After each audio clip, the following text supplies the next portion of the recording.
muy ecuatoriano eso de plantear una asamblea constituyente y acompañar a esa propuesta de silencios.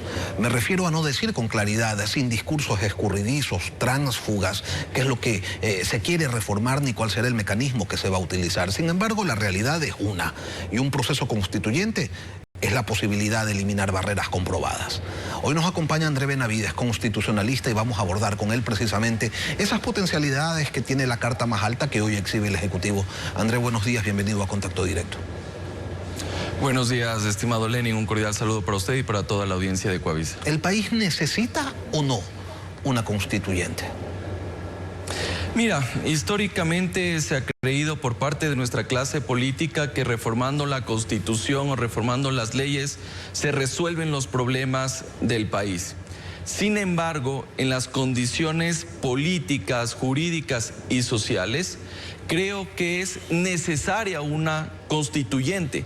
Sin embargo, hay que estar muy claros sobre los riesgos que se puedan dar en su tramitación, porque no es un proceso sencillo como lo pintarían algunos, porque aquí tenemos que ir 3 veces a las urnas, una para convocar la constituyente, una segunda para escoger a los encargados que van a redactar el texto constitucional y finalmente un referéndum ratificatorio. Un proceso que al menos en términos prácticos podría durar entre 1 a 2 años y no sabemos si es que esa condición política que tiene de apoyo actualmente el gobierno le alcance durante todo este tiempo. En un trino de X dice usted, estoy de acuerdo con una asamblea constituyente, pero que no esté conformada exclusivamente con teóricos o notables. ¿Por qué hace esa salvedad? Mire, una de las repercusiones que se han dado es que supuestamente se va a conformar esto solo con personas que pertenecen a la academia, personas que pertenecen a la universidad, gente que tenga un título universitario. Pero una constituyente no se construye solo desde la teoría, porque ya hemos visto que la teoría le falta calle, y cuando a la teoría le falta calle se dan este tipo de situaciones como la Constitución de Montecristi, que a la final del día no ha podido aterrizar a los problemas y necesidades que tiene el pueblo ecuatoriano. La novelería de lo que tiene que ver con la creación de la función de transparencia y control social, la novelería de crear el Consejo de Participación Ciudadana, la novelería de dar cierto tipo de prerrogativas a organismos que no existen en un Estado republicano y democrático, es lo que nos ha llevado en este momento a vivir a la cooptación del poder y que se den este tipo de situaciones de ingobernabilidad y de desinstitucionalización en los últimos al menos 15 años. André, ¿pero quién ha planteado eso? ¿Cómo es que usted llega a identificar ese peligro al que incluso ha llegado a calificar como una medida de hecho? Bueno, el presidente de la República, él lo ha dicho públicamente, que quiere generar esta asamblea constituyente, que evidentemente va a ser con un grupo reducido, entendemos, de eruditos. Pero usted tiene que también tomar en cuenta que una asamblea constituyente, conforme lo dispone el 444 de la Constitución, requiere de la elección de los asambleístas a través de vías democráticas. Porque yo no quisiera que se escoja a través de nivel funcional, solo de la academia, de los gremios, de las universidades. Porque una constitución tiene que ser, en este caso, redactada por todos los sectores de la sociedad, por todas las voces de la ciudadanía. Pero ahí también nosotros corremos un riesgo cuando uno dice, bueno, tienen que estar todos, pero mucho dependerá de la forma como se vaya a plantear esta asamblea constituyente. Por eso yo digo que en términos conceptuales una asamblea constituyente sí puede ser loable, pero también tenemos que tomar en cuenta la letra colorada de la convocatoria de Asamblea Constituyente. Y la letra colorada está justamente en el anexo, en el estatuto que determina los requisitos, la forma de elección de quienes finalmente van a redactar el texto constitucional.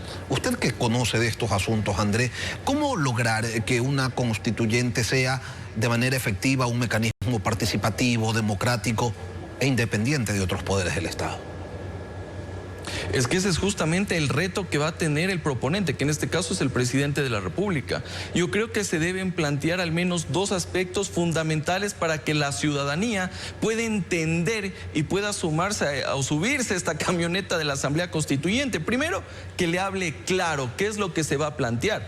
Si bien es cierto, en la constituyente se redactan los textos, el articulado, pero tú ya tienes que decirle a la ciudadanía, mira, esta propuesta está en estos 4 ejes, en el eje económico va a ir por este lado, en el eje institucional por esta vía, etcétera, etcétera.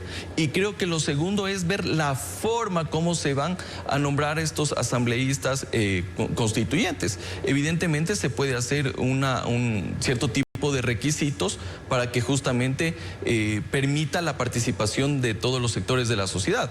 Obviamente que tocaría analizar si es que esto va a provenir, estas candidaturas, de los partidos políticos.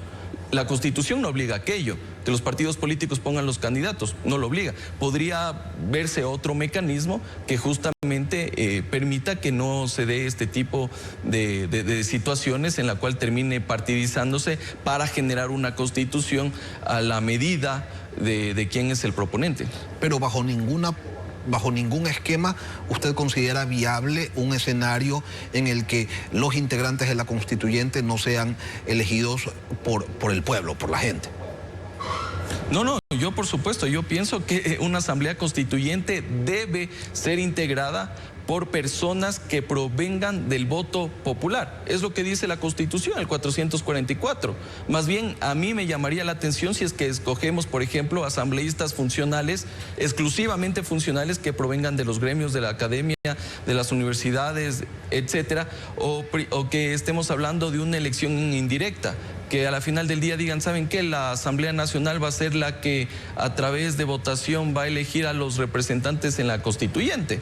Porque diríamos que, bueno, a través de una democracia indirecta de orden representativo va a configurar la constituyente. Entonces son varios elementos que se deben analizar al momento ya de plantear como tal este mecanismo constitucional. Ahora, André, una constituyente bien hecha, ¿cuánto tiempo tomaría en cada uno de sus procesos? Usted señalaba hace un momento, podría tomar hasta 2 años, pero cada uno de los procesos que la componen, ¿qué tiempo más o menos podría tomar? Mire, el primer gran paso que se tiene al momento de plantear una asamblea constituyente es el filtro de la Corte Constitucional.